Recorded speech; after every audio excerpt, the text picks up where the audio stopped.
Unit 12. British apples are making a comeback. Day 1.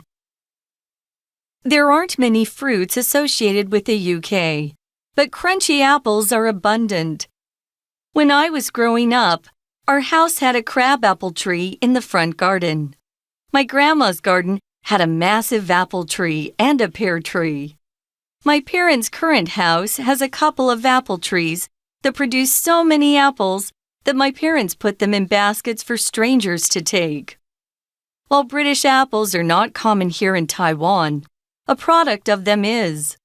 The UK is the world's third largest producer of alcoholic hard cider, which can be found in stores and bars everywhere.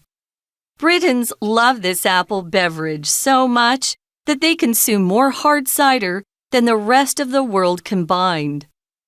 What makes apples such an adored fruit? Well, they have a very long shelf life, so they can be stored easily, and they're packed with nutrients.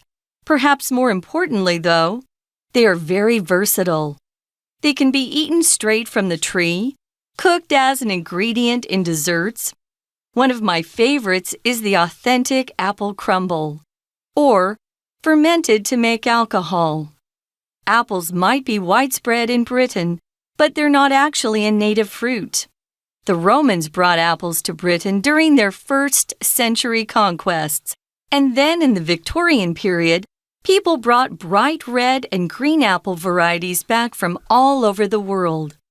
Breeders used and manipulated these foreign types to make new delightful domestic varieties, which became extremely popular. Despite this, people started importing cheaper apples from competitors elsewhere, such as France and the US. Now, only around 40% of apples eaten in Britain are grown there.